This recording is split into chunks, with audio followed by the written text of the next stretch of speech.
From the most trusted names in local news, KDPG Sunday Edition. Good morning and welcome to the KDPG Sunday Edition. I'm John Delano. For only the fourth time ever in American history, the House of Representatives has launched an impeachment inquiry into the President of the United States. This past week, House Speaker Nancy Pelosi announced the official inquiry into the conduct of President Trump. And this morning, we have two experts to help us sift through what it all means. But first, just how did we get here? Natalie Brand of CBS reports on the whistleblower complaint concerning President Trump's phone call with the president of Ukraine. President Trump lashed out after Thursday's congressional hearing on the newly revealed whistleblower complaint. It's a disgrace to our country. It's another witch hunt. Here we go again. The 9-page complaint made public Thursday accuses the president of, among other things, pressuring a foreign country to investigate one of the president's main domestic political rivals. The complaint focuses on a July 25th phone call between President Trump and the president of Ukraine. A White House summary of the conversation indicates the president repeatedly urged the Ukrainian leader to investigate former Vice President Joe Biden and his son Hunter. Acting Director of National Intelligence Joseph McGuire defended his handling of the complaint before Congress. Whistleblower says, I have received information from multiple U.S. government officials that the President of the United States is using the power of his office to solicit interference from a foreign country in the 2020 U.S. election. You would agree that should be investigated, would you not? Chairman, the horse has left the barn. You have all of the information. The complaint also alleges White House officials scrambled to, quote, lock down records and redirect them to a server for classified information. The White House and Republican lawmakers defending the president have seized on a portion of the complaint in which the whistleblower acknowledges not being a direct witness to most of the events described. President Trump should be allowed to know who these people are because they're talking about impeaching him based on secondhand information. In audio obtained by the Los Angeles Times, President Trump at a fundraising breakfast said he wants to know who gave the whistleblower information and suggested that person may be a traitor.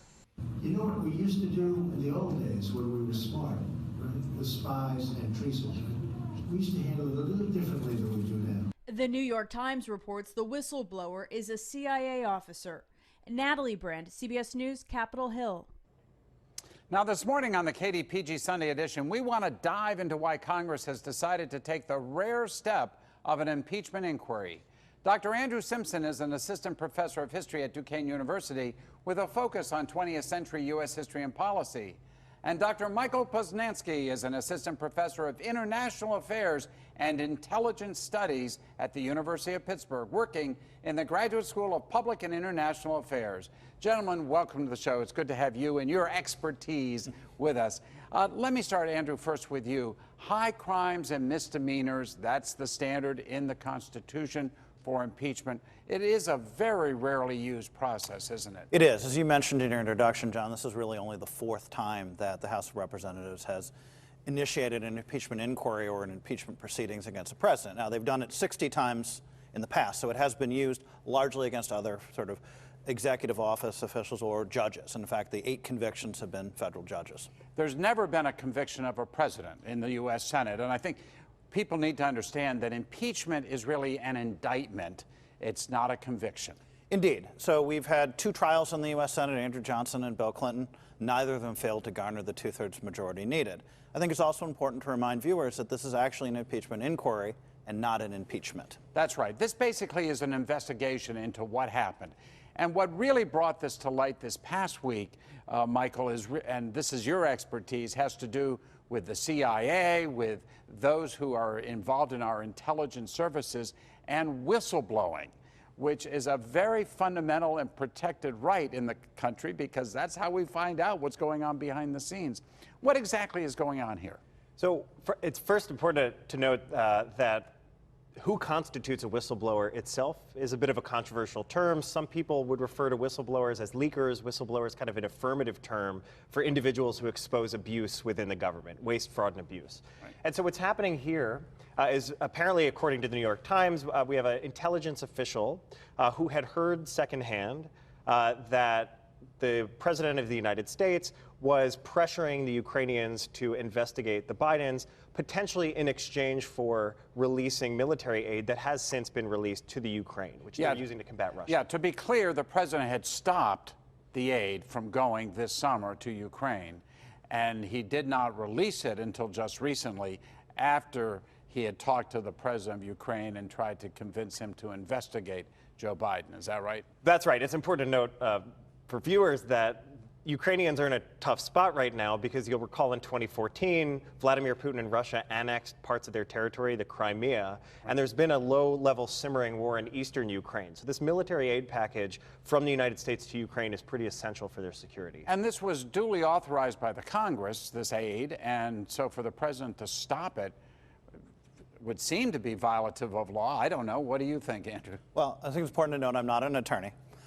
That's certainly the argument that's being made. And the question is was there and this is certainly the Republicans' argument, there was no quid pro quo, therefore this is not an impeachable offense. And I think it's important to note that that's not actually the argument that the Democrats are making.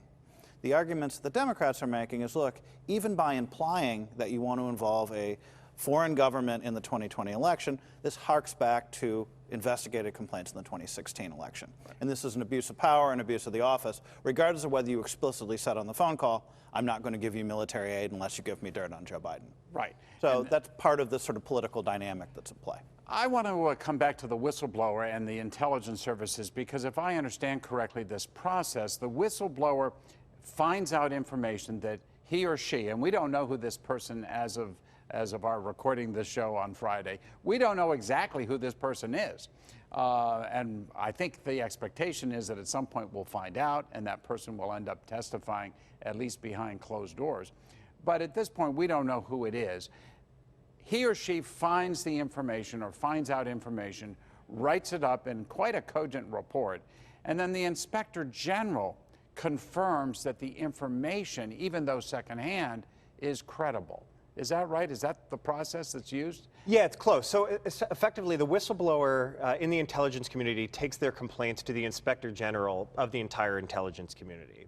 That Inspector General, if they find the complaint urgent and credible, writes this report, which was declassified a few days ago, and submits that report to the Director of National Intelligence, which in this case is Joseph McGuire, who we saw in the opening. And he is required by law to send it to Congress within 7 days. But he didn't do that. Right, and there's a complicated exception here, and depending on which side of the political aisle you're on, you might accept it or not. But his rationale was the whistleblower's complaint was predicated on a conversation between Trump and the president of Ukraine. Typically, those conversations do fall under the purview of executive privilege, which is why McGuire says he took it to the Department of Justice. The only wrinkle here, of course, is that some of the people in the complaint from the Inspector General are at the Department of Justice. Yeah, like the Attorney General. Like the Attorney General. So hence and the president is the subject of the complaint. So naturally you had the Democrats saying, if I followed this correctly, why are you talking to the people who are the very subjects, the people who did the wrongdoing, allegedly? Why are you talking to them? You should have sent the report right to Congress, as is required by law. So you get all that in the mix. But Andrew, is this just partisan politics as prelude to 2020? Well, I think that's part of it, but I think we also need to be cognizant. The Trump administration has exerted a very, very broad definition of executive privilege. So one thing we need to be aware of with this impeachment inquiry is there are already 6 committees investigating the president. And the president and the administration have largely said to Congress, basically almost everything that the president touches is covered by executive privilege. That's a larger assertion than has happened in the past. Right. One of the arguments made for launching an impeachment inquiry is perhaps courts will find that this definition of executive privilege is too broad, and witnesses will be compelled to testify. Documents, possibly including the president's tax returns, might be released. And so one can argue that, and this is certainly something that an obstruction of justice case is being made, that executive privilege is being used as a shield to delay or to obfuscate information to Congress. Now, others are making an argument that this is, in fact, a legitimate role of the executive, and we need to protect the relationship between the president and foreign leaders over diplomatic calls. So it really is a tough question. It is wrapped up in 2020 electoral politics. And Michael, from your perspective, can you conduct an impeachment inquiry that involves intelligence and still protect the security of the country at the same time? So this is, as McGuire, the acting director of national intelligence, said in his hearing before Capitol Hill, this really is unprecedented in a lot of ways. One big concern, as you've alluded to, is that forcing witnesses to testify about various parameters of wrongdoing could release classified information.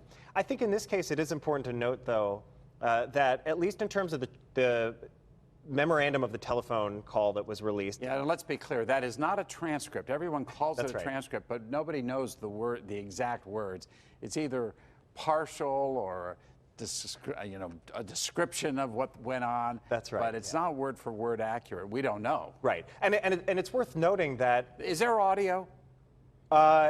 Of the telephone president's conversation with President? That is not clear, yeah. There could be audio on which the partial transcription or at least the note takers used. But it's worth noting in this case that the portion of the impeachment investigation that pertains to the phone call and possibly taking the memorandum of that phone call and not placing it where it's normally held and disseminated to cabinet officials, but putting it in a highly sensitive storage facility, you might be able to parse some of those details without revealing classified information. And it's also worth noting, covering up abuses of power, crimes, waste, fraud, and abuse is not covered under typical classified statutes. Well, that's interesting, and I'm glad you raised the cover-up because that's the other side of this issue where the Democrats and the House Speaker just this past week are accusing the president and his people, meaning Attorney General Barr, of engaging in a cover-up.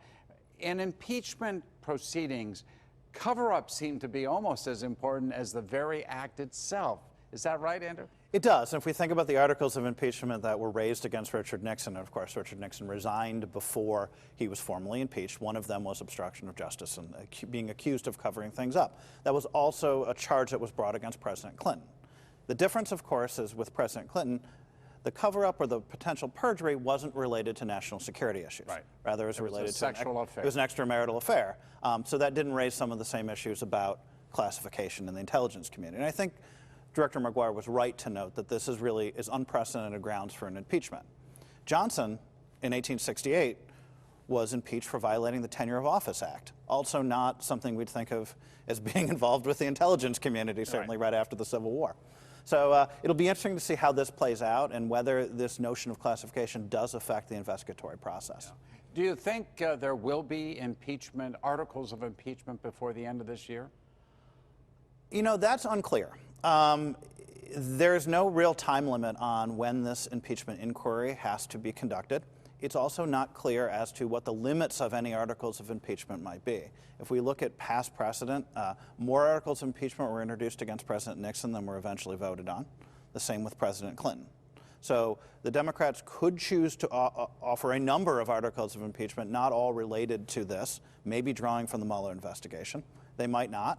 And then we have to see what the politics of 2020 are. Folks may decide to bring this into next year, to bring it closer to the election. Right now, most Americans are not in favor of impeachment, but as more information is going to be revealed, it will put senators in a position where they'll have to get back on record, and it may change the dynamics in the House of Representatives. There are precisely 0 Republicans that are on record as supporting this impeachment inquiry. Right. There is a Republican turned independent. That's true. Who apparently is on board.